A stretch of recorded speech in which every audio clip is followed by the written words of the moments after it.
Bonjour à tous, c'est Jean-Luc Rose sur sa chaîne YouTube. Aujourd'hui, nous allons parler des roquettes guidées laser activées par induction de Thales qui pourront être utilisées dans la capacité de tir au-delà de la vue directe, le TAVD.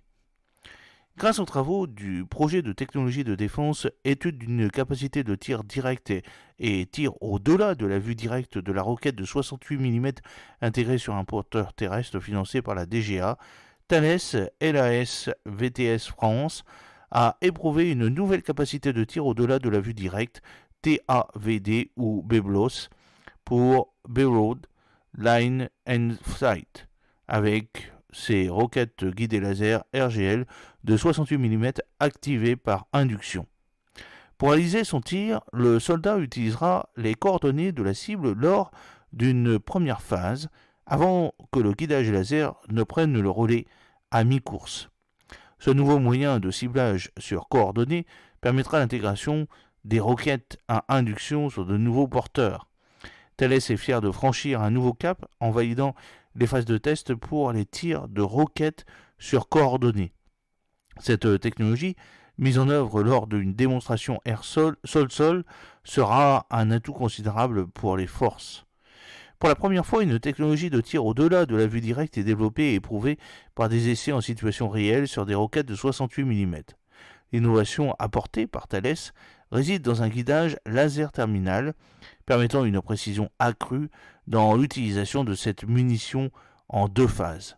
Initiée sur les coordonnées transmises par le pointeur, la cible est ensuite atteinte grâce à la désignation laser.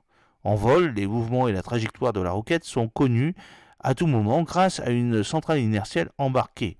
Le nouvel algorithme étend le domaine d'interception d'un tir de roquette tout en préservant sa précision métrique à l'impact.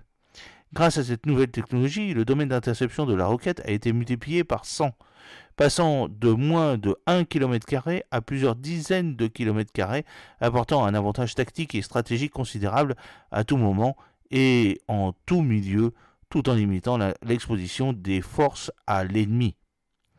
Ce cap ouvre la voie à l'intégration des RGL sur de nouvelles plateformes terrestres et aéroportées et à de nouvelles perspectives d'emploi.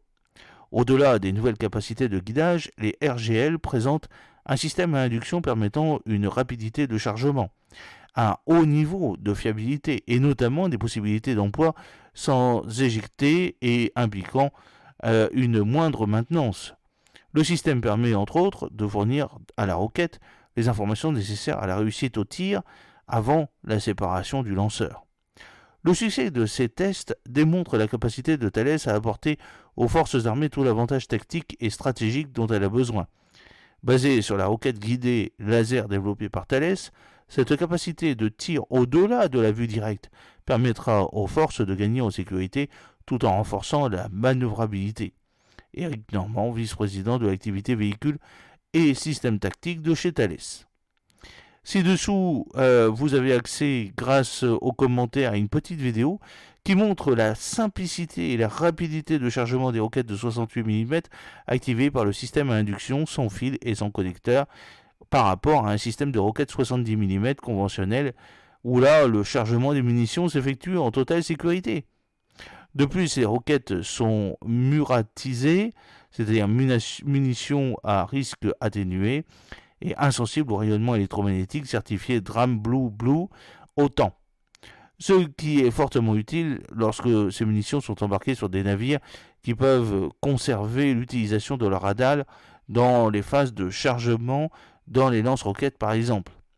Ce qui peut être fortement problématique avec des roquettes conventionnelles comme des roquettes de 70 mm. Cette capacité TAV de la roquette à induction guidée laser pourra se retrouver sur différentes plateformes terrestres comme le Fardier, UNAC qui équipe la 11e brigade parachutiste ou bien le robot Phobos que l'on voit bien entendu sur cette vidéo en présentation avec deux quadrupèdes quadrotubes, mais qui pourrait également être muni d'un panier de 12 tubes, celui de 22 tubes qui équipe l'hélicoptère Tigre, risquant d'être un peu lourd pour une utilisation performante optimale. Pourquoi ne pas aussi moderniser également le VBCI avec ce système? Voilà, donc On voit que bien que ce type de robot, le Phobos, pouvant être mis en place sur les ponts des PHA, les Mistral, les Dixmude et aussi le Tonnerre, pour frapper vers la Terre lors d'opérations amphibies, puis ensuite débarquer, accompagnant les troupes au sol. J'espère que cette petite vidéo vous a plu. N'oubliez pas de cliquer sur le pouce pour la promouvoir, de vous abonner si ce n'est pas encore fait et de partager cette vidéo sur vos réseaux sociaux. A très bientôt, fidèlement, Jean-Luc Roux.